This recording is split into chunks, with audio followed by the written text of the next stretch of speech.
Gracias. Listo. Bueno, muy bien. Gracias, profe, por la invitación. También a Jorge, a todos los profes. Para mí es un honor pues volver a estos espacios y espero pues mantener la alta calidad de las charlas que han tenido los residentes. Hoy vamos a hablar entonces de cirugía de la ínsula. Eso pues abarca varios temas. Eh, la ínsula fue descrita en 1809 por Christian Rale, Johann Christian Rale.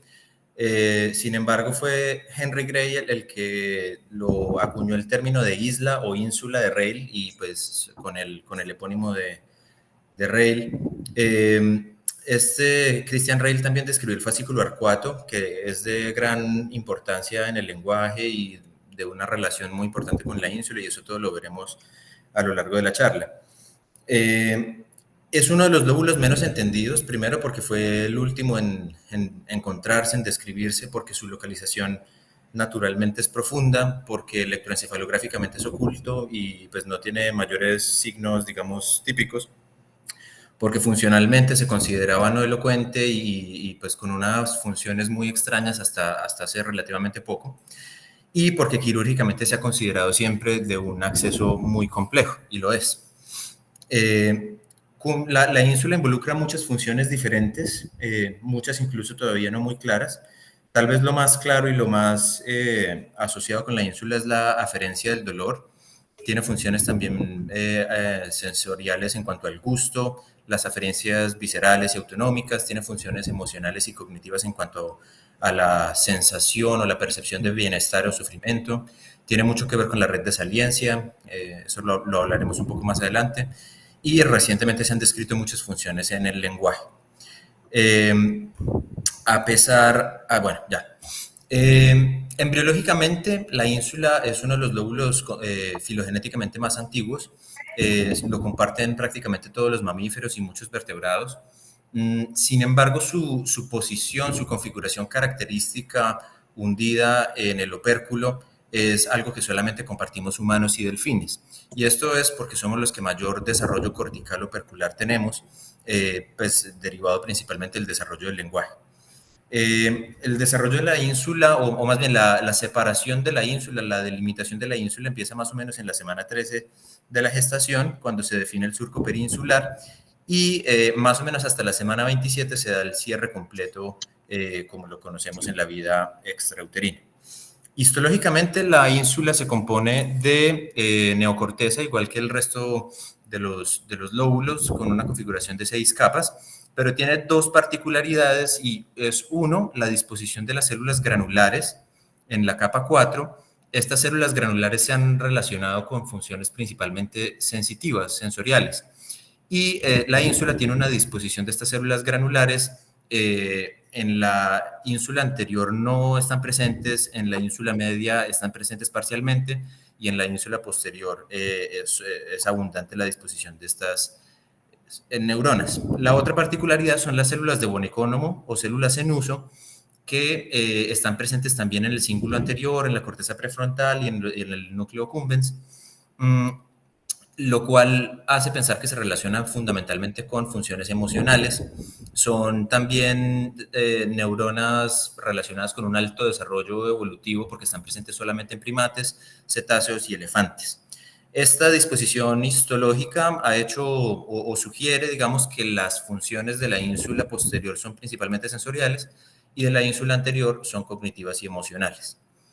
Y esta disposición de las células granulares y Von-Economo tienen, digamos, una disposición inversa, digamos, en anteroposterior. En cuanto a la anatomía, vamos a empezar con el opérculo. Es muy importante en cuanto a la anatomía de la ínsula hablar también de la anatomía de la fisura silviana.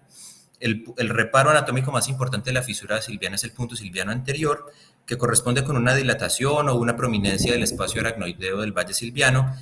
Normalmente corresponde con la punta de la pars triangulares y normalmente corresponde con el punto craniométrico del terion. Proximal a esto vamos a encontrar el tallo o la rama proximal, y distal vamos a encontrar las ramas, ahí está marcado en rojo el punto silviano, en amarillo el tallo, y en azul las ramas anterior, ascendente y posterior u horizontal. Ya en la ínsula propiamente, vamos a encontrar que ya está delimitada por el surco peninsular, también llamado surco limitante. Hay uno anterior, superior e inferior. Y estos los definimos. Ah, perdón, aquí me salté una cosa. Digamos que del opérculo, esto no es tan constante en la literatura científica, pero podemos el opérculo dividirlo en tres segmentos, que es el opérculo fronto-orbitario, anterior al giro precentral, el opérculo frontoparietal, posterior al giro precentral, y el opérculo temporal. Sin embargo, pues esto no es de mayor importancia quirúrgica, sino más como de nomenclatura.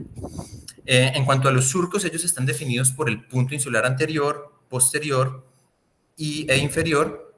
La unión entre estos puntos nos va a definir el surco limitante superior, que en promedio mide 52 milímetros. Entre el posterior y el punto inferior encontramos el surco limitante inferior, que en promedio mide 46 milímetros. Y entre el inferior y el anterior encontramos el surco limitante anterior, que mide en promedio 23 milímetros.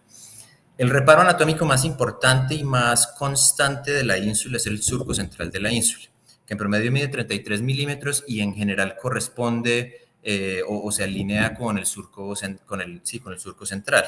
Sin embargo, inicialmente se pensaba que esta correspondencia entre el surco central y el surco central de la ínsula tenía una importancia funcional.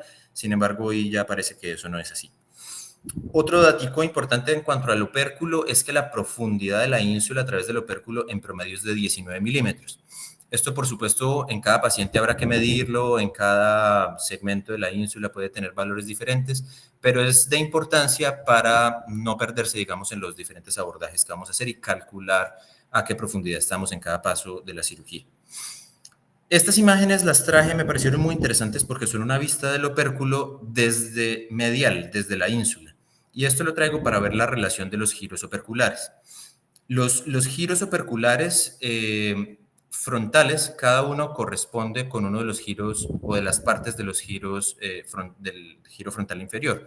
Entonces, si ustedes lo ven acá, debajo del giro de la pars orbitalis del giro frontal inferior, encontramos un giro suborbitario. Debajo del triangularis hay un giro subtriangularis, hay un giro subopercularis, hay un giro subprecentral, hay un giro subcentral.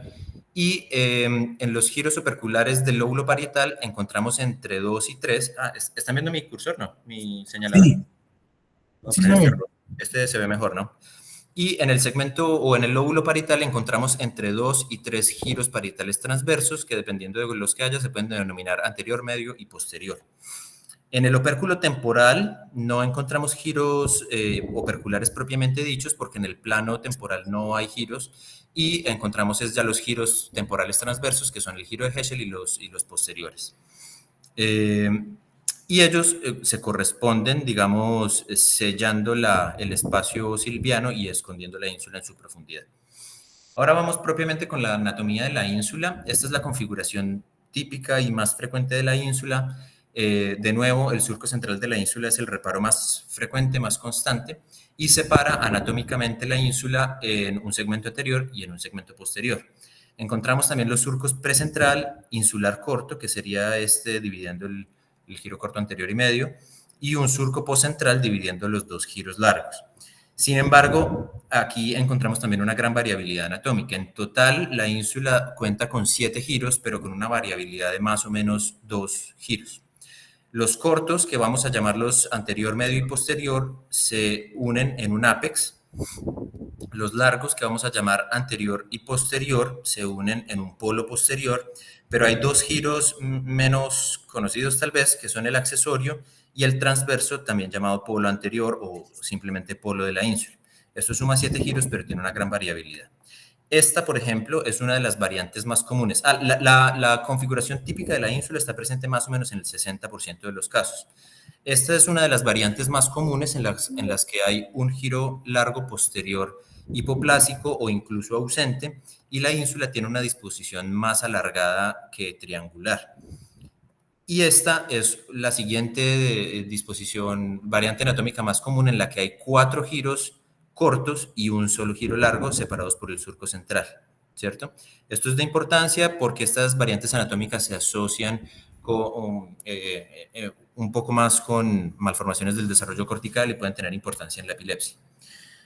Y asimismo, pues para los abordajes quirúrgicos, porque si nuestro reparo va a ser, por ejemplo, el surco central y contamos desde aquí 3 giros en adelante, podemos equivocarnos pues, en la anatomía de la ínsula. Ahora vamos con los límites de la ínsula, los límites profundos de la ínsula. El límite inferior y probablemente el más importante es el tallo temporal. El tallo temporal, aquí ustedes pueden ver cómo inmediatamente inferior a la ínsula encontramos el tallo temporal. Él está compuesto de diferentes tractos o fibras que son de importancia alta funcional en el cerebro. Esta imagen me parece bien interesante porque nos muestra no solo la posición, sino la profundidad de estos tractos, de estas fibras en el tallo temporal y su relación con la ínsula. Entonces, en azul vemos las fibras insuloperculares, que como su nombre lo indica, son la comunicación entre la ínsula y los giros del opérculo.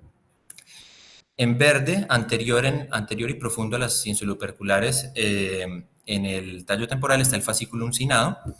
En amarillo, posterior a esto, encontramos el fascículo frontooccipital, anteriormente llamado frontooccipital inferior. Posterior y superior a esto están las fibras claustrocorticales que comunican el claustro principalmente con las áreas de asociación parietales. Posterior y inferior a esto está la comisura anterior e inferior a esto están las radiaciones ópticas que a su vez conforman el techo del asta temporal del ventrículo. Esta imagen en los mismos colores, solo que en un esquema que representa la disección de superficial a profundo, vemos nuevamente en azul las fibras insuloperculares que comunican la ínsula con todo el opérculo a su alrededor. Luego en rosado, amarillo y verde las fibras claustrocorticales, el frontooccipital y el uncinado, que cubren, digamos, la profundidad de la ínsula. Abajo la comisura anterior y luego las radiaciones ópticas. Esta imagen, aquí sí ya no corresponden los colores, pero es una imagen de tractografía para que vean que en humanos e in vivo se puede demostrar esto también. En rojo vemos aquí fibras insuloperculares y en azul vemos aquí las fibras claustrocorticales. En cuanto a los límites profundos, ahora vamos con los mediales. Ya hablamos de estos tractos. Digamos que el límite medial principal de la ínsula es lo que llamamos core, que es la asociación de los núcleos basales con la cápsula interna, externa y todas estas estructuras de vital importancia. Por la cápsula extrema sabemos que van las fibras en U propias intrainsulares, las fibras insuloperculares, el fascículo uncinado y el fascículo frontooccipital. Luego, hacia medial vamos a encontrar el claustro, luego putamen y globo pálido, luego la cápsula interna o, dependiendo de la altura, la corona radiada. Y ya. En esta imagen, nuevamente, en espécimen cadavérico de superficial a profundo, las fibras en U, las fibras claustrocorticales, el claustro propiamente, el fascículo uncinado y el fascículo frontooccipital. Aquí más profundo vemos cómo el fascículo frontooccipital tiene un componente que va por la cápsula externa y otro por la cápsula extrema, lo mismo el fascículo uncinado. Hacia medial vemos ya la comisura anterior, hacia medial vemos el estriado ventral y esos serían los límites mediales. Los límites profundos superiores son fundamentalmente el giro frontal inferior y el lobulillo parietal inferior, dentro de los cuales transcurre el fascículo longitudinal superior, su componente o su parte número 3, y el fascículo arcuato, de vital importancia en el lenguaje. Y otra estructura que no tengo representada acá, pero que es fundamental y está también en el giro frontal inferior, es el tracto inclinado frontal o FAT, con su componente recientemente descrito, que es el tracto inclinado frontoinsular, que tiene una comunicación directa con la ínsula. El límite posterior va a ser entonces el giro temporal superior, dentro del cual discurre el fascículo longitudinal medio, no confundirlo con el medial. Aquí vemos en imágenes superpuestas de tractografía el fascículo longitudinal medial, que también tiene importancia en la nominación y en la lectura. Hablamos un poquito de la conectividad de la ínsula. Voy a centrarme en lo estructural, porque la conectividad funcional es algo muy complejo y es de lo que más investigación reciente tiene la ínsula, pero poca relevancia tiene para nosotros en este momento en el enfoque que le voy a dar a la charla, que es hacia cirugía abierta. La conectividad, las aferencias principales de la ínsula vienen del tálamo, como lo dijimos, sus aferencias principales son sensoriales. Estas discurren por el segmento ventral del brazo posterior de la cápsula interna, Otras aferencias importantes de la ínsula, como lo hemos visto, vienen del opérculo, sobre todo de las áreas sensitivas primarias, secundarias, las áreas de asociación de la corteza parietal posterior, de la corteza premotora, de las áreas auditivas. Se cuestiona si hay algo de aferencia directa de las áreas del lenguaje. Muy importante lo que les describí del fascículo inclinado frontoinsular, porque es la comunicación directa con el área motora suplementaria, presuplementaria y con el cíngulo anterior, con lo que se ha relacionado mucho sus funciones emocionales y cognitivas. También tiene una conexión directa a través del fascículo uncinado y de la estría olfatoria lateral con la amígdala, con la corteza piriforme, con la corteza orbitofrontal y con el estriado ventral. Y por supuesto las fibras sino, que son las comunicaciones intrainsulares. Acá vemos entonces representado de las diferentes modalidades sensitivas y sus puntos de relevo en el tálamo, cómo la mayoría de las aferencias llegan a la ínsula, las otras aferencias que vienen de las otras aferencias corticales de las áreas sensitivas y motoras, y otro ejemplo de tractografía demostrando estas comunicaciones directas. Ahora vamos ya como un poco más enfocado a cirugía, las relaciones arteriales de la ínsula. Toda la irrigación y todas las relaciones relevantes anatómicas de la ínsula con arterias son de la cerebral media. La cerebral media en su tronco principal aproximadamente tiene unos 4 milímetros. Estos diámetros los pongo porque son importantes para tratar de identificar intraoperatoriamente con qué tipo o con qué segmento de arteria estamos lidiando. Los segmentos M2 y M3, insular y opercular, tienen aproximadamente entre 2 y 3 milímetros de su calibre. Sin embargo, esto tiene una gran variabilidad y por esa variabilidad es de vital importancia en la planeación quirúrgica hacer un estudio vascular para planear cómo va a ser esta configuración de los vasos. En total hay 11 ramas corticales, M4.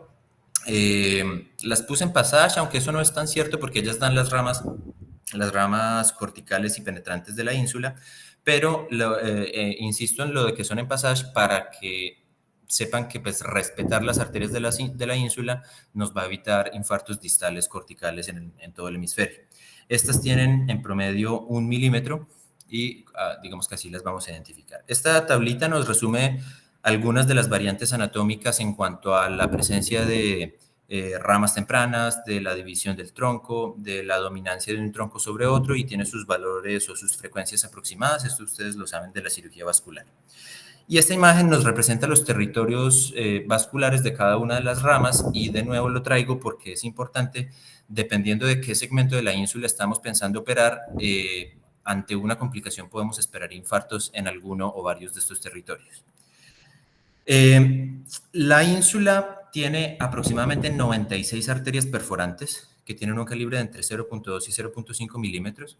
Hay unas cortas, que son la mayoría y dan irrigación inmediata, digamos, a la corteza y a la cápsula extrema subyacente. Hay unas medias o subcorticales, que son más o menos el 10%, que irrigan el claustro y la cápsula externa. Pero las más importantes, aunque son son menos, pero son las más importantes, son las perforantes largas o medulares, porque su irrigación es directa a la corona radiada a nivel de los centros semiovales. También tiene irrigación al fascículo longitudinal superior, sin embargo, es poco frecuente que su infarto produzca fascia porque la irrigación de estos tractos es redundante. Esta imagen muestra más o menos los territorios o más bien los orígenes de las arterias corticales, de donde salen las arterias perforantes de la ínsula. También aquí abajo enlacé los territorios donde hay irrigación limítrofe entre un tronco y el otro. Y lo más importante de esta imagen es este segmento que está pintado en azul, porque es la localización preferente o el sitio donde penetran fundamentalmente las arterias perforantes largas, que son las que hay que proteger para evitar infartos de la corona radiada y por ende hemiparesia.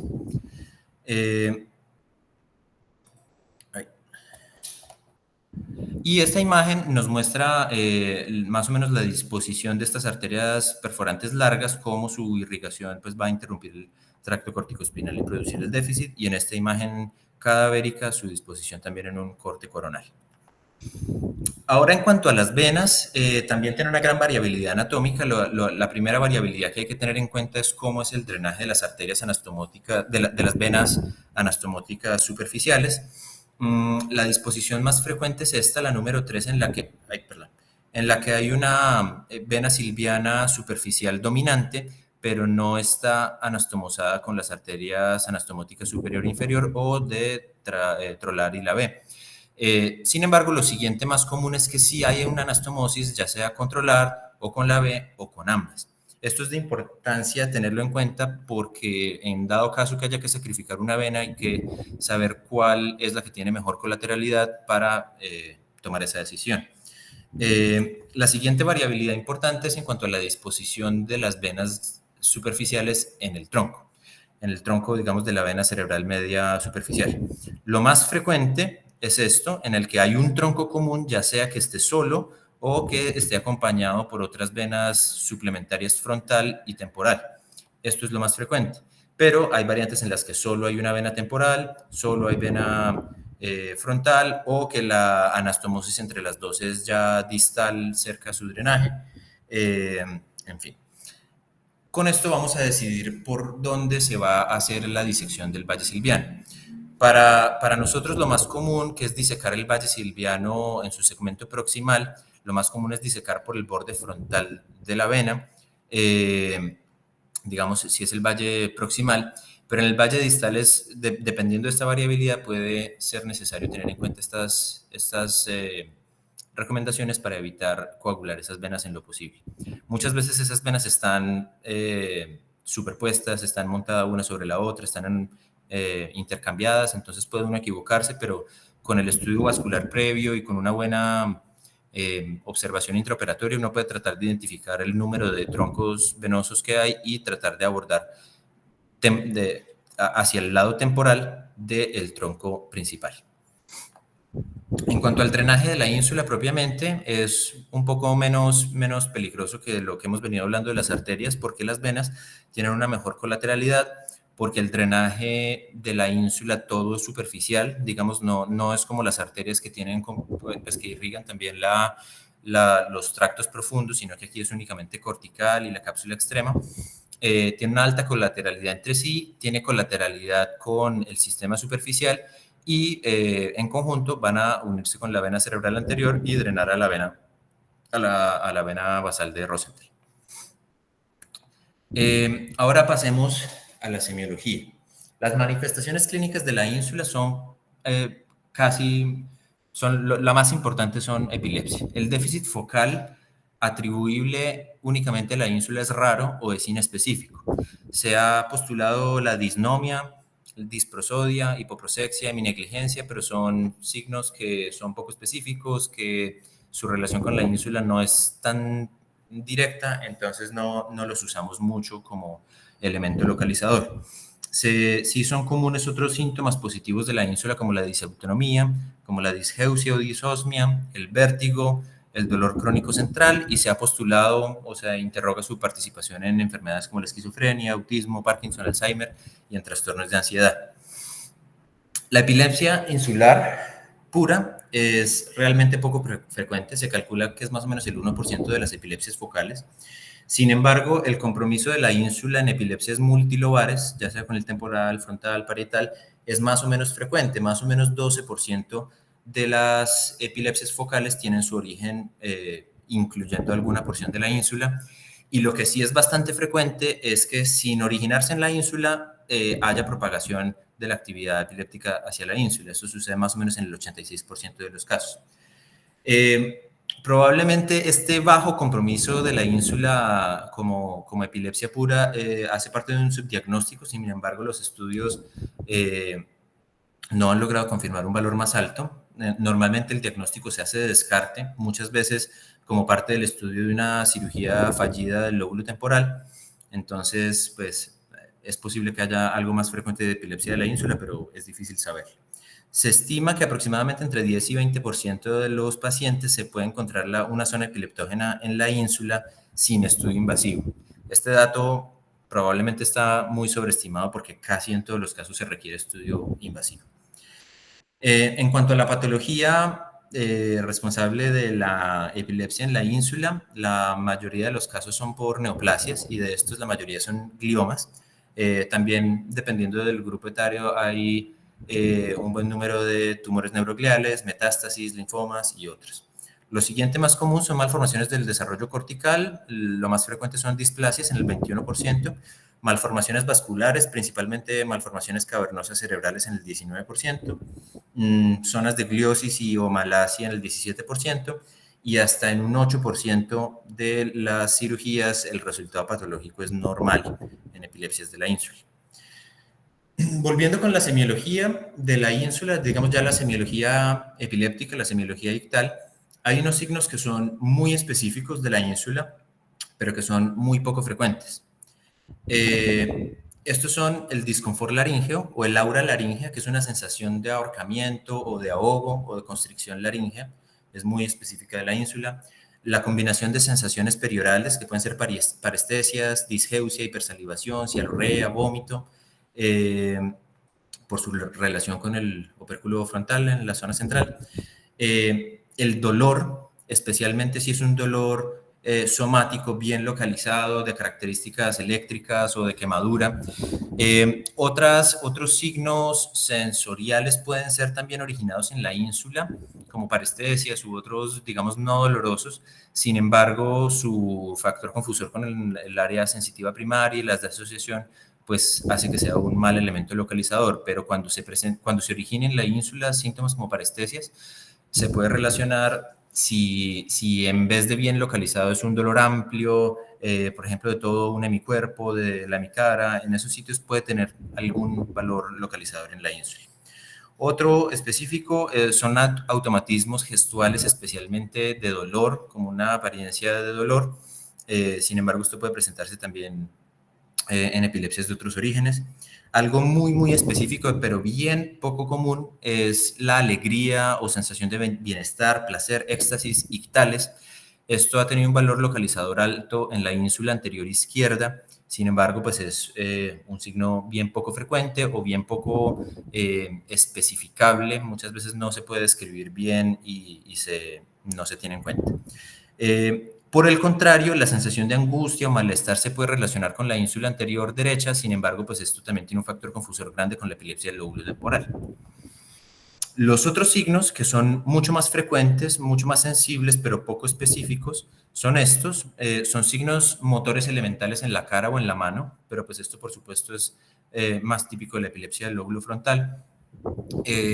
Disartria, apraxia, resto del lenguaje, pero pues esto puede tener una localización muy amplia en los lóbulos frontales, temporales, parietales. Sí tiene un valor lateralizador al hemisferio dominante, pero localizador no tanto. Las alucinaciones auditivas simples son frecuentes, pero por supuesto pueden provenir también del lóbulo temporal.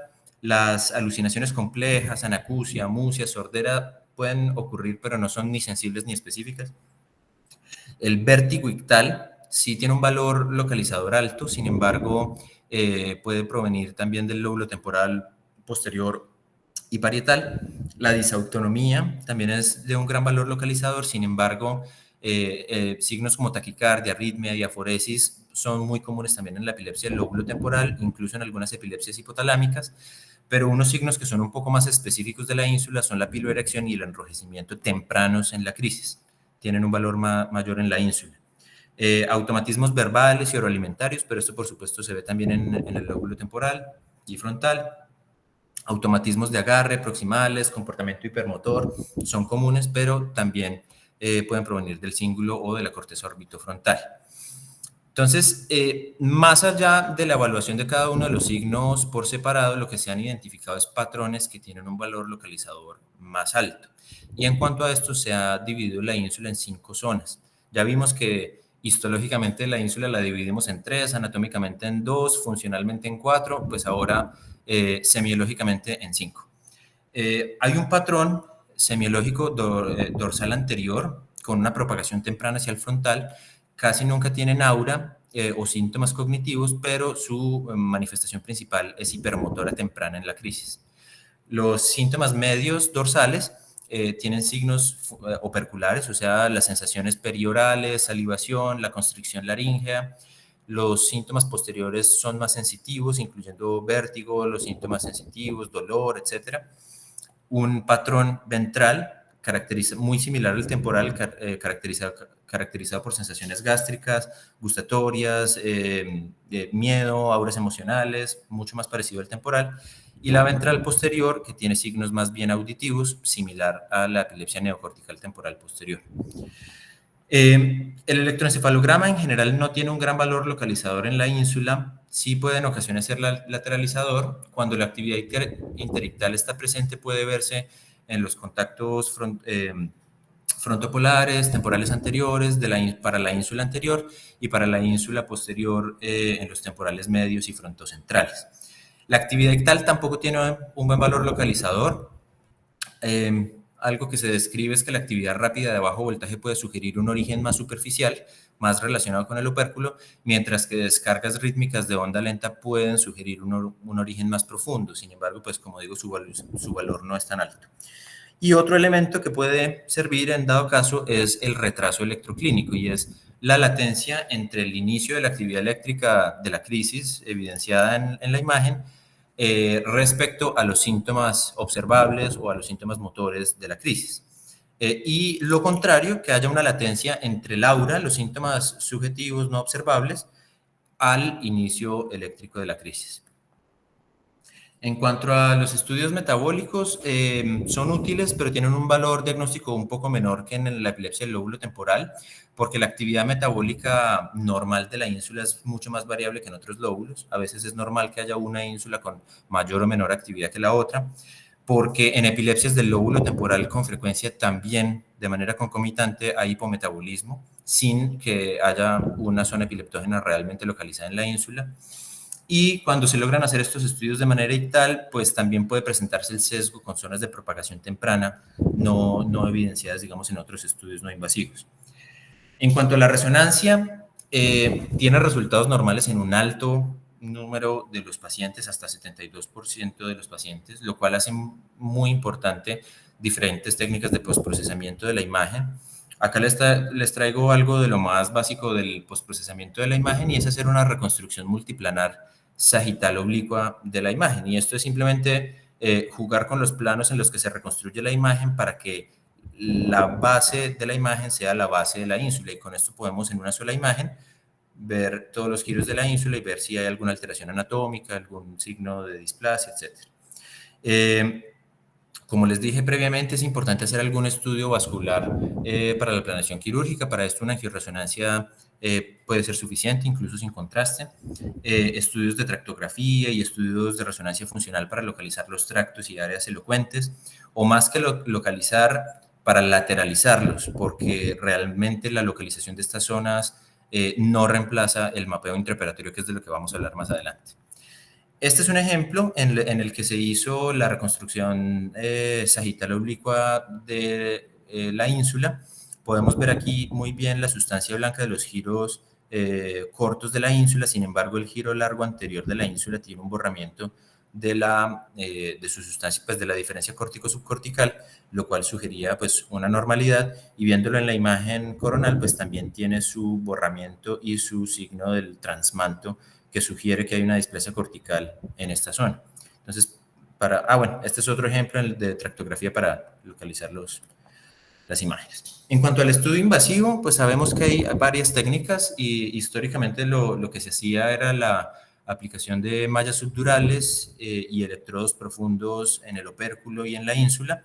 Tiene algunas ventajas y desventajas. Su ventaja principal es que nos da una gran densidad de electrodos en un área funcionalmente muy activa para poder hacer todos los mapeos correspondientes, pero su desventaja es que requiere solamente para el estudio hacer una disección silviana con los riesgos que esto conlleva, la retracción, el riesgo de lesión vascular, edema, hematomas subdurales, infección, etc.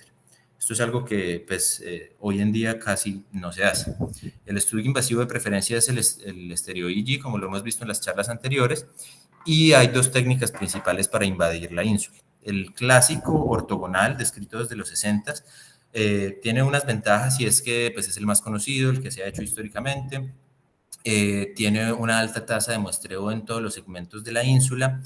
Es fácil extender la invasión a otros lóbulos si se sospecha otro origen, si se quiere analizar redes más amplias.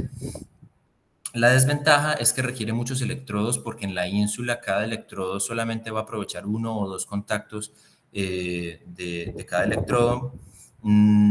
Usualmente, pues los puntos de entrada de cada uno de los electrodos va a ser por el opérculo, que pues es altamente elocuente, y pues que la disposición de las arterias y de los vasos en la ínsula puede ser complicado, aunque hoy en día con estudios vasculares y con la planeación digital de la estereotaxia, pues se pueden prevenir complicaciones en este sentido.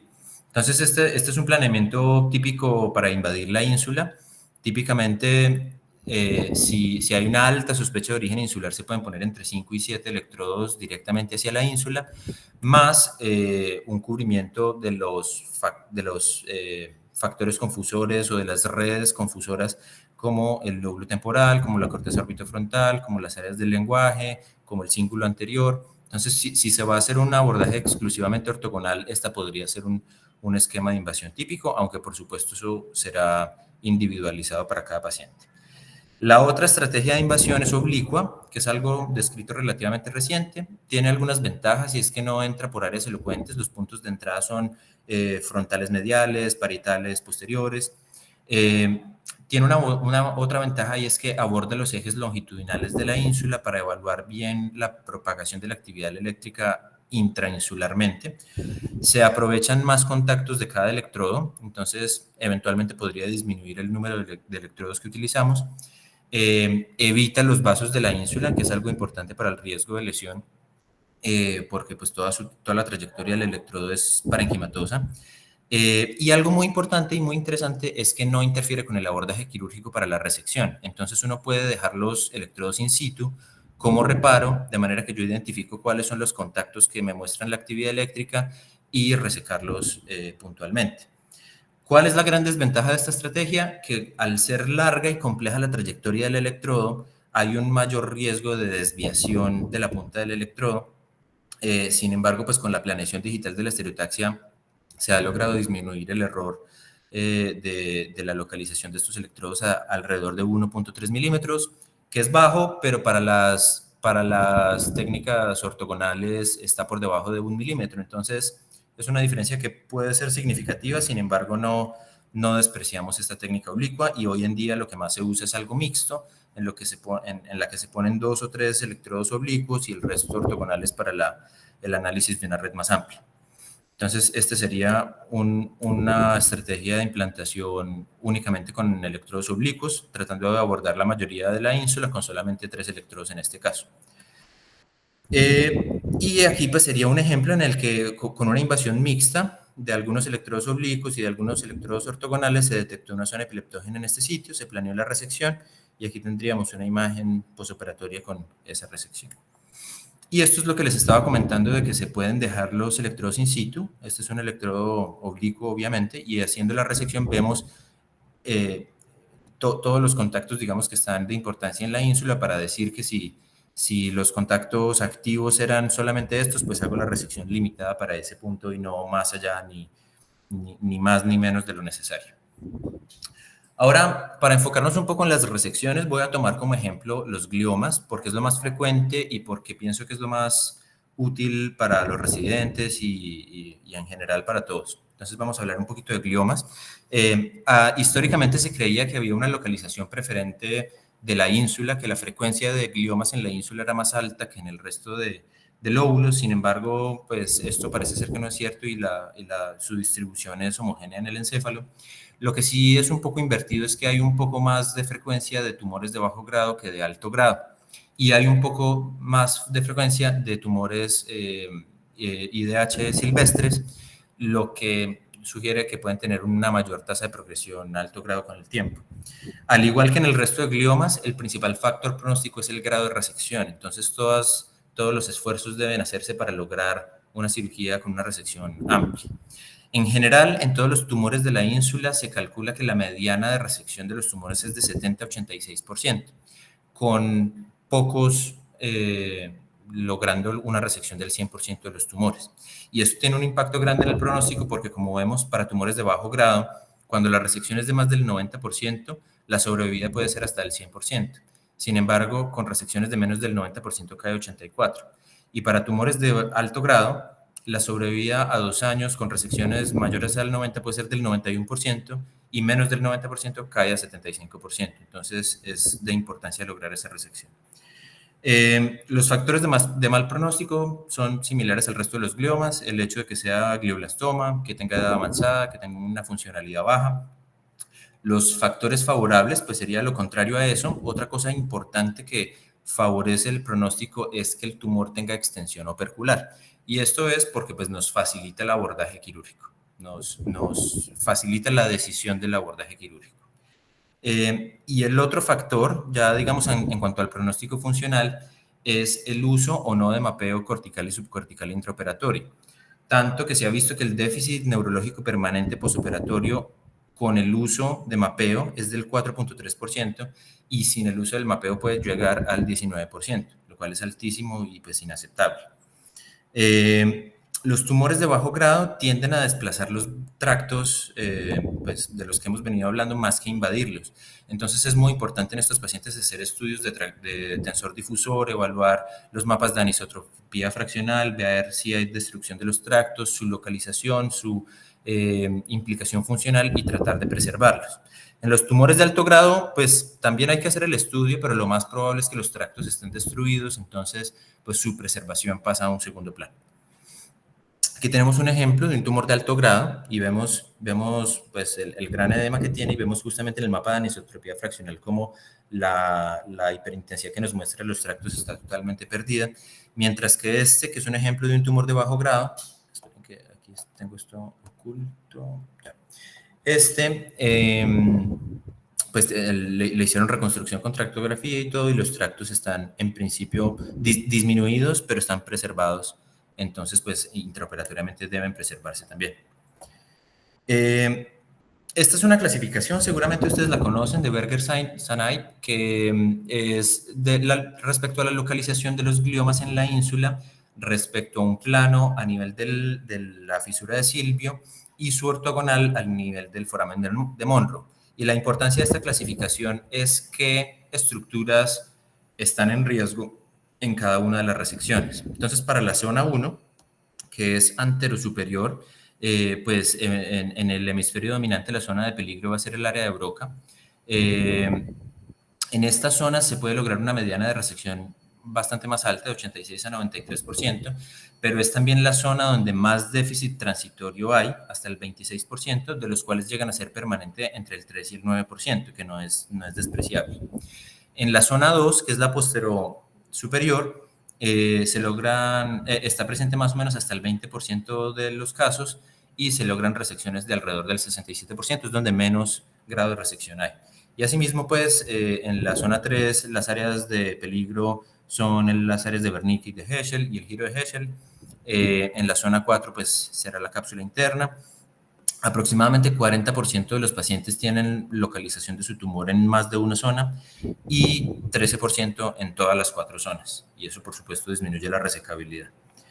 En cuanto a la técnica quirúrgica, una recomendación en cuanto a la posición es que los tumores que están localizados en las zonas 2 y 3, es decir, posteriores, con el paciente acostado en semilateral o 3/4, se haga una inclinación de la cabeza respecto a la horizontal de unos 15 grados. Y para los que están debajo de la fisura de Silvio, o sea, 3 y 4, se haga una inclinación lateral de la cabeza 15 grados hacia abajo y los que están arriba de la fisura de Silvio, o sea, 1 y 2, 15 grados hacia arriba. Esto para ayudarnos con la retracción gravitacional de los lóbulos frontal y temporal en cada caso. Ya en cuanto a las resecciones, se describen abiertas, digamos, se describen 2 técnicas principales para acceder a la ínsula. Una es la vía transilviana, clásica, descrita por Jasargil. Tiene unos beneficios importantes, nos permite una exposición muy amplia de la ínsula, es adecuada para tumores grandes que están localizados centrales en la ínsula, permite hacer electrocorticografía de la ínsula, se pueden poner mallas incluso dentro de la ínsula con una disección bastante amplia. Puse que no necesita cirugía despierto, pero pues esto no tiene mucho que ver con el abordaje, sino más bien con las estructuras en riesgo en cada uno de los sitios donde vamos a abordar. ¿Qué problema tiene? Que hasta en el 87% de los casos requiere coagulación de alguna de las venas silvianas y como vimos esto tiene un riesgo. Tiene mayor riesgo de lesión de las arterias, sobre todo de los segmentos opercular y cortical. Hay mayor daño por retracción. Pocas veces o es difícil hacer una cirugía con retracción dinámica cuando el área a exponer es muy grande. Requiere pues un cirujano con mayor experiencia en cirugía microvascular. Algo que ayuda también a mejorar el acceso es hacer un buen fresado del ala menor de los esfenoides para poder desplazar el temporal y ampliar, sobre todo si es una cirugía de la ínsula anterior, para tener un buen acceso a ese sitio.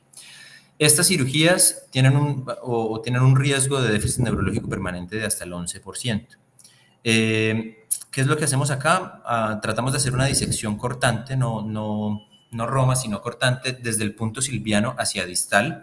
A veces también hay que disecar un poco del valle silviano proximal para permitir la apertura, pero pues fundamentalmente hacia distal.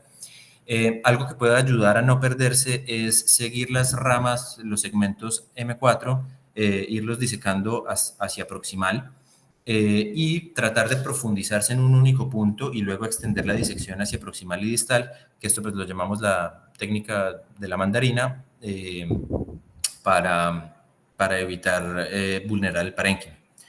¿Qué es importante? Que las adherencias aracnoideas van aumentando, se van haciendo más fuertes de proximal a distal. Es decir, es relativamente fácil hacer una disección del valle proximal, pero en la medida que uno se va haciendo más distal, pues las adherencias son más firmes y es más fácil vulnerar el parénquima. Entonces, los tumores o las cirugías localizadas en zonas 2 y 3 tienen este riesgo más alto cuando se hacen por la vía transilviana. Este es un ejemplo de una disección del valle silviano distal, expuestas las ramas de la cerebral media, las venas y la ínsula. Este es otro ejemplo, con punteado, digamos, estaría nuestro tumor objetivo y la idea es hacer una disección subaracnoidea del valle distal, acceder a la ínsula y según esto, pues planear a trabajar entre las arterias. Sin embargo, pues la otra técnica que es un poco menos riesgosa y más utilizada hoy en día es la vía transcortical. Y esto es básicamente operar a través de una ventana cortical en el opérculo buscando una zona que no sea elocuente. Es menos riesgosa, produce menos déficit de alrededor de 3 al 9%, menos riesgo de lesión vascular y pues en general no requiere mucha retracción estática. Desventajas, que el corredor es más pequeño, entonces para lesiones muy grandes o muy complejas puede ser complicado. Depende mucho más del mapeo intraoperatorio, depende también de la navegación porque es fácil perderse por un corredor tan estrecho. Y sobre todo si la cirugía es localizada en el segmento postero superior, hay mayor riesgo de lesión de las arterias perforantes largas. Hay unas ventanas estándar, entre comillas, y es a abordar por la pars triangularis y orbitalis, o por el lobulillo parietal inferior, o por el giro poscentral, o por el giro temporal superior, pero pues realmente no hay ventanas estándar, sino que debe hacerse según el mapeo. Entonces, este sería el esquema, pues aquí tenemos las marquitas del mapeo cortical, encontramos una ventana segura, preservamos las arterias y venas que estén alrededor y accedemos a la ínsula a través de esa ventana. Ahí vamos a tener una vista similar a la técnica transilviana, pero sin necesidad de retracción. Acá, por supuesto, ya estando en la ínsula, pues dependiendo de la lesión que vayamos a manejar, pues habrá que hacer una nueva corticotomía de la ínsula en ese segundo nivel. Y esta es una imagen ya intraoperatoria de una ventana cortical, mostrando en el fondo la corteza, digamos, sana relativamente de la ínsula a través de nuestra ventana. Aquí una magnificación y vemos cómo se puede operar entre dos de las arterias y preservarlas. Y ahí ya después de la resección de este giro, que estaba entre las arterias, sí, todavía sin lesionarlas. Voy a hablarles un poquito de mapeo, aunque la charla no es de mapeo, pero pues en cuanto al opérculo y la ínsula es algo que es fundamental, entonces voy a hacer unas pequeñas anotaciones. Uno es que se puede hacer estimulación cortical despierto. En cuanto a esto, es importante utilizar múltiples paradigmas del lenguaje, porque como estamos trabajando alrededor de diferentes tractos que tienen diferentes subfunciones del lenguaje, si nos dedicamos únicamente a hacer el mapeo con identificación de imágenes, pues puede ser que pasemos por alto déficits que no estén siendo evaluados. Esto es incluir nominación visual, que es identificar imágenes, semántica por su significado o fonológica por su sonido. Evaluar también la semántica, la sintaxis, numeración, lectura, escritura, deletreo, habla libre, y todo esto va a depender del sitio donde estemos trabajando, cuáles son los tractos que están en riesgo y preservarlos. Otro concepto importante es que hay una cosa que es el mapeo positivo y otra cosa que es el mapeo negativo. Positivo es que yo estimulo diferentes sitios hasta que encuentro el área funcional que estoy buscando y luego puedo resecar tranquilamente fuera del área que encontré. Sin embargo, no todas las áreas, digamos que no es práctico para cada una de las funciones buscar activamente todos los sitios. Entonces, más bien lo que se hace si se tiene una técnica de estimulación muy robusta es confiar en el mapeo negativo. El mapeo negativo es que puedo resecar tranquilamente si mi técnica es adecuada en los sitios donde estimulo y no hay la respuesta que estamos buscando. ¿Sí? Esto puede ahorrarle a uno tiempo y es seguro si la técnica de estimulación se respeta. Lo otro es el mapeo en paciente dormido. Esto, por ejemplo, en niños o en pacientes que no colaboran con la evaluación intraoperatoria. En cuanto a la parte motora y sensitiva, no hay problema. Se puede hacer con potenciales evocados somatosensoriales y motores, con estimulación directa. Y en cuanto al lenguaje, hay una técnica que se puede utilizar que también es muy segura, pero pues hay, digamos que requiere un entrenamiento adicional, y es hacer potenciales evocados córtico-corticales. Y es decir, que evalúo las áreas que anatómicamente corresponderían con cierta función y sus áreas interconectadas estructuralmente. Por ejemplo, puedo poner una malla en el área de Broca y otra malla en el área de Wernicke, estimularlas ambas y ver la respuesta que hay en la malla contraria, para tratar de localizar pues, específicamente esas áreas y tractos funcionales y preservarlos. Esto se puede hacer intraoperatoriamente con mallas o con electrodos profundos a mano alzada, o se puede hacer extraoperatoriamente, por ejemplo, con ya el paciente invadido con electroencefalografía, y se puede hacer el mapeo en la habitación o en la UCI, para, digamos, sobre todo en niños, por ejemplo, que no van a colaborar intraoperatoriamente. Bueno, este es un resumen de las funciones o de los paradigmas de evaluación del lenguaje intraoperatorio, diferentes para cada uno de los lóbulos o pues, más específico para cada uno de los tractos. Y el mapeo subcortical, ustedes saben que en general preferimos hacer mapeo cortical con puntas bipolares para tener un área mucho más restringida de estimulación, mientras que para la estimulación subcortical preferimos las puntas monopolares para tener un radio de estimulación que nos estime la distancia del punto donde pongo la sonda al punto donde está el tracto que estoy buscando. En general, uno puede hacer una resección segura desde la ínsula hasta donde terminan las fibras en U. De ahí en adelante es muy importante empezar a hacer la estimulación muy seguidamente para evitar una lesión del tracto corticoespinal. Se estima que el radio de estimulación es de 1.5, más o menos 0.7 milímetros cada miliamperio de estimulación. Eso quiere decir que si estimulamos en promedio con 8 a 12 miliamperios, es razonable hacer una estimulación cada 7 a 9 milímetros de avance en la resección. En el momento que yo identifico algo con esa alta corriente, por ejemplo, de 12 miliamperios, ahí ya es importante disminuir la corriente para precisar la localización del tracto que quiero preservar. Esto, por ejemplo, aquí nuevamente les muestro esta imagen que ya les había mostrado para ver la relación de la ínsula con el tracto corticoespinal que está pues, subyacente. Algunos tips en cuanto a las resecciones. Una técnica muy importante en la cirugía de epilepsia, pero que es perfectamente aplicable a toda la cirugía encefálica, es la técnica de vaciado giral o la resección subpial. Y en este caso de la ínsula, lo que buscamos es digamos que resecar los giros del opérculo hasta donde encontremos una doble pía. Esa doble pía quiere decir que terminé al otro lado la resección del opérculo, termina la pía y protejo la pía del opérculo medial. Con eso voy a proteger los vasos tanto operculares como insulares, y solamente cuando tenga bien identificada la anatomía voy a perforar esa pía para acceder a la pía de la ínsula propiamente dicha. Y ahí reevalúo la anatomía y sigo con la resección al otro plano. La otra cosa muy importante del vaciado giral es tratar de que las resecciones tengan límites de surcos. para evitar, digamos, por ejemplo, coagular o dejar parénquima inflamado, coagulado, isquémico en los bordes de mi resección, porque ese tejido nuevamente va a ser epileptógeno y con alguna frecuencia va a ser la causa de una recaída de epilepsia. Entonces, tanto para epilepsia como para tumores, como para malformaciones cavernosas, la idea es tratar de hacer resecciones que terminen en un límite pial, protegerlo, respetar la pía del otro lado, porque ustedes saben que por ahí va la irrigación de la corteza, para que no quede ese tejido isquémico que va a ser epileptógeno más adelante. Lo otro muy importante es, para acceder por estas ventanas, ya sea operculares o insulares, esqueletonizar las arterias, mantener protegidas, identificadas y protegidas las arterias. Lo otro que puede ser importante es tratar de identificar las arterias que tengan mi campo visual a donde corresponden, si son del lado opercular o del lado insular, si son del tronco superior o del tronco inferior, tratar de separarlas para evitar tracción innecesaria o alguna ruptura. Esto es lo que les explicaba del vaciado giral.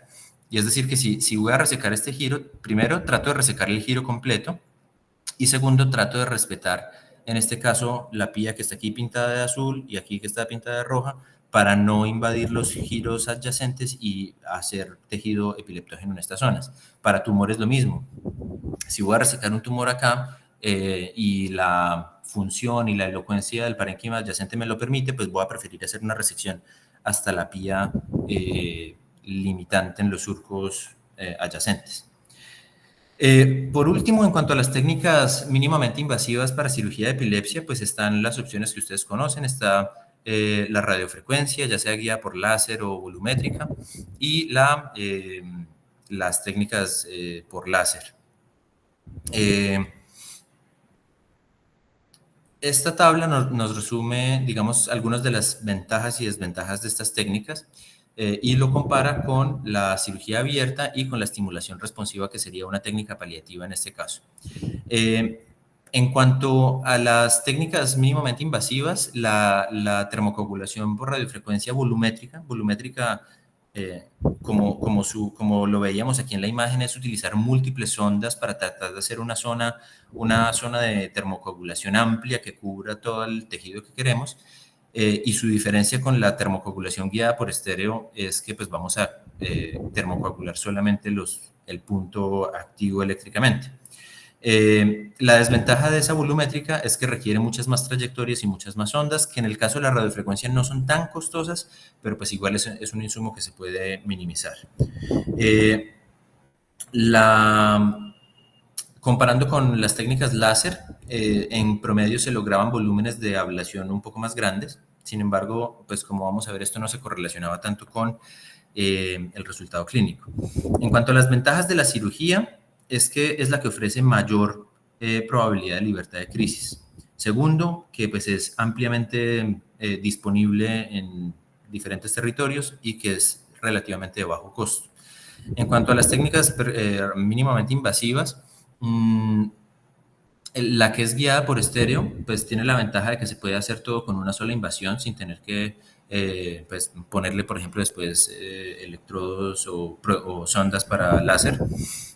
Tienen riesgos muy bajos de déficit, todas las técnicas percutáneas. Esta particularmente es un poco más barata que el láser, o un poco no, mucho más barata que el láser, pero pues aún así es más costosa que la cirugía abierta. En cuanto a la resección volumétrica, tiene también riesgo más bajo de déficits que la cirugía abierta, pero más altos que la cirugía guiada por estéreo. En cuanto al láser, la ventaja mayor de las termocoagulaciones por láser es que la monitoría con resonancia es en tiempo real, entonces podemos calcular perfectamente el volumen a coagular y garantizar que sea dentro de lo que queremos. Y en cuanto a la estimulación cortical responsiva, pues la ventaja es que se puede ajustar sus parámetros, se puede revertir si el paciente no responde o tiene algún un efecto adverso, se pueden retirar las mallas, sería su ventaja. En cuanto a desventajas de la cirugía abierta, es que es la que presenta riesgo más alto de déficits, por supuesto. Desventajas de la coagulación guiada por estéreo es que muestran las menores tasas de efectividad en cuanto a control de crisis. Tiene un pequeño riesgo de complicaciones hemorrágicas, aunque no más alto que las complicaciones de la cirugía abierta. En cuanto a la resección volumétrica, un poquito más de riesgo porque el volumen de la coagulación es más alto que en las guiadas por estéreo. En el láser, la desventaja principal es el costo, pero también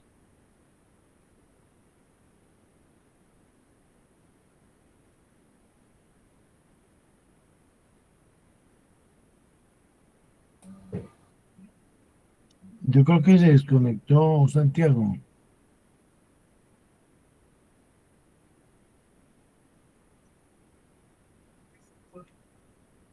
¿Me oyen los demás? Sí, profe. Parece que se... Sí. Ah, ya se conectó. Ok.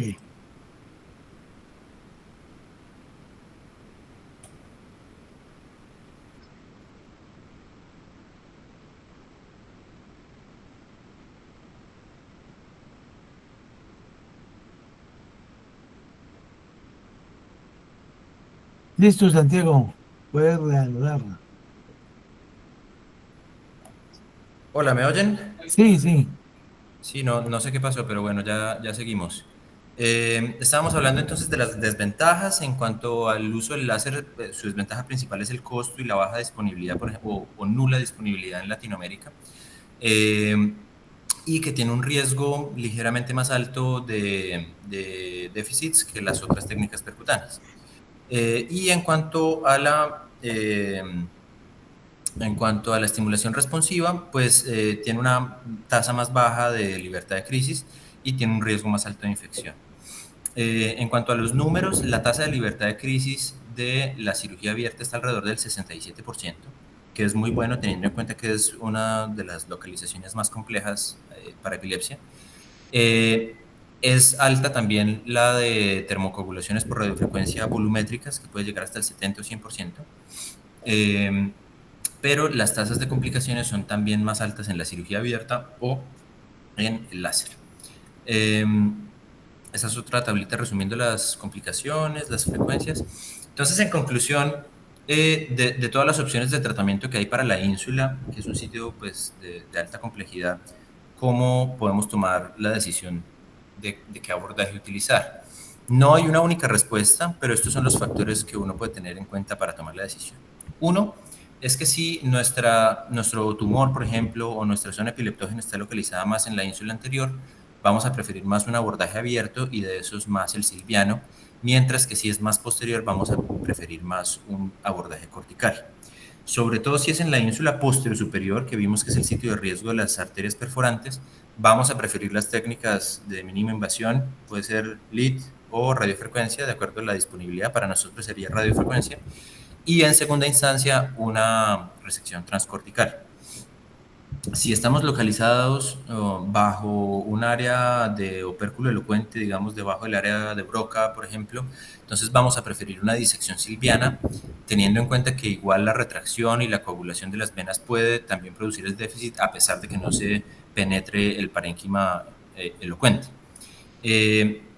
El otro factor muy importante es si nuestra patología es lesional, si es un tumor, por ejemplo, una malformación cavernosa. Vamos a preferir las resecciones abiertas, sobre todo si es un tumor grande, para lograr pues, una resección más completa, incluyendo toda el área epileptógena. Y en menor medida, pero sobre todo si es una lesión muy pequeña, por ejemplo, una displasia de fondo de surco muy pequeña, se puede preferir las técnicas mínimamente invasivas. Y por último, y más importante, si la zona epileptógena o la lesión, la tumor, tiene una localización multilobar, sobre todo unas asociaciones más o menos frecuentes es de la ínsula con la corteza orbitofrontal o de la ínsula con una resección anterior del lóbulo temporal, pues se van a preferir los abordajes abiertos. Si es de la corteza orbitofrontal, puede ser más útil hacer un abordaje silviano para acceder ampliamente o para lograr una desconexión completa de la corteza orbitofrontal. Y si es del lóbulo temporal, pues es más beneficioso hacer un abordaje transcortical. Eso es lo que les tenía hoy. Agradezco si tienen preguntas. Bueno, Santiago, muchísimas gracias por esta excelente charla.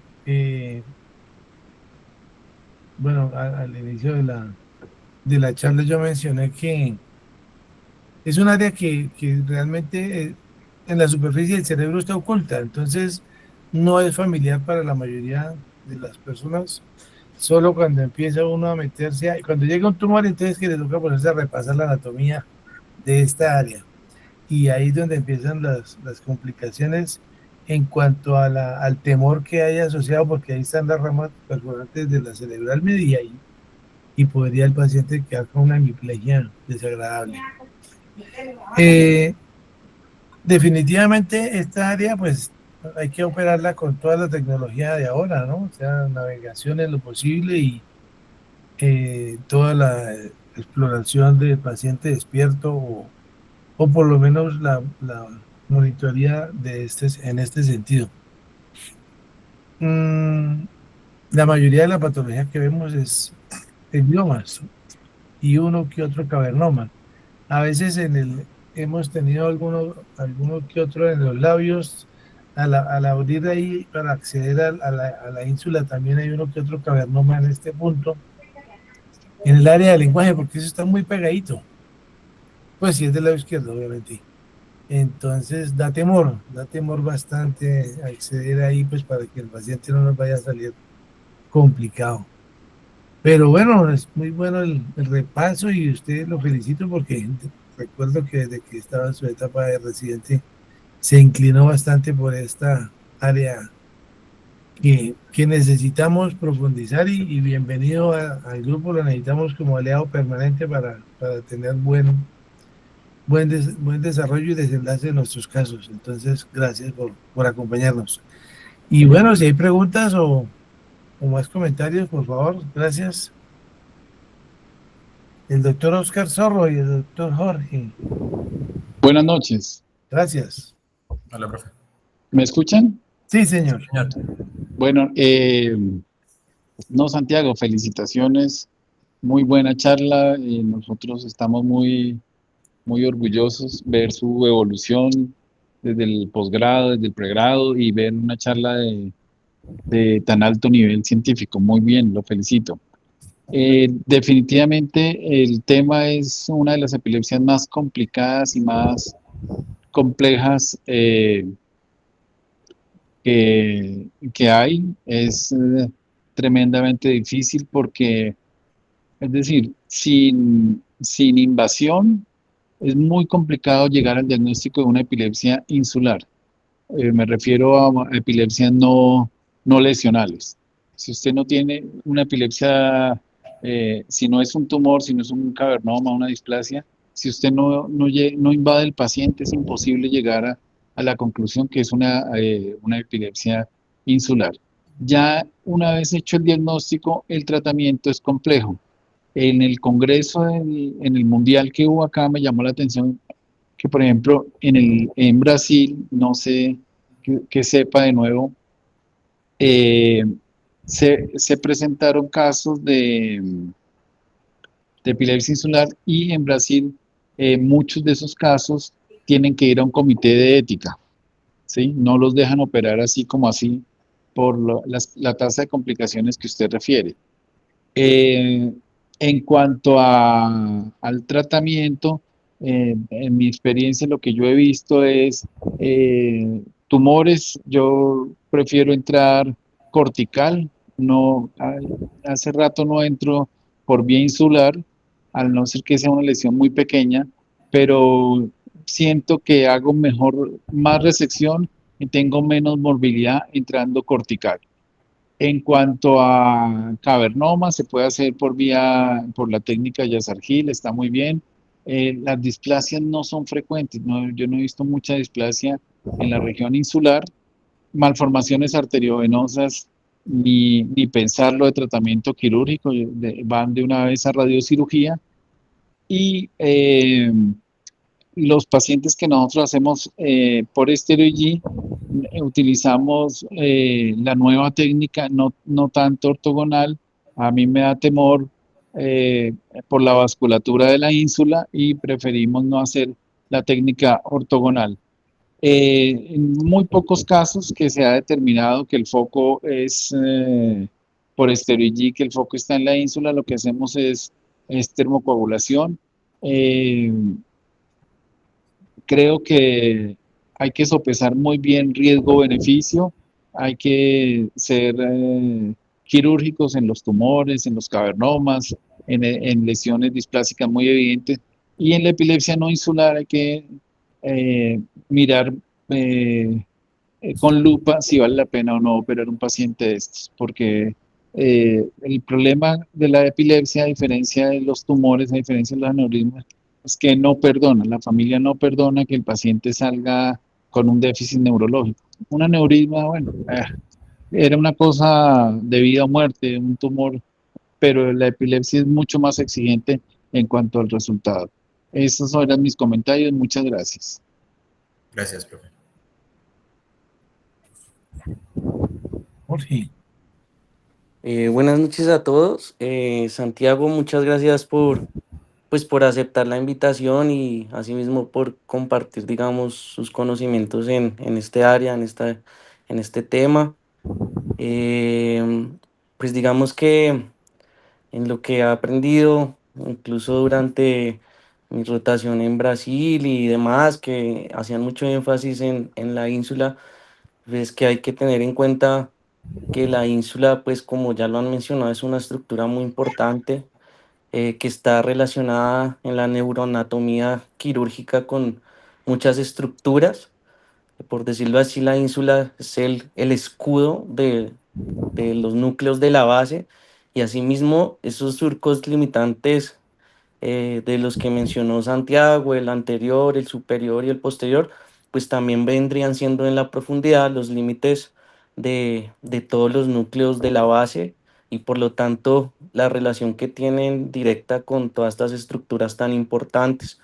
Recordar pues que el surco central de la ínsula también tiene una relación directa con el surco central que divide el giro presentar y postcentral y que además pues se vuelve como tiene una estructura piramidal en su apex, digamos que se confluye en una estructura que es el limen insular y que para la anatomía quirúrgica es importante porque es el punto donde la arteria cerebral media pues cambia de dirección, ¿no? De una dirección horizontal, o sea, de medial a lateral hacia una dirección más vertical y pues que es un punto anatómico de referencia que se hace importante cuando tenemos patologías que están comprometiendo la ínsula o las zonas vecinas.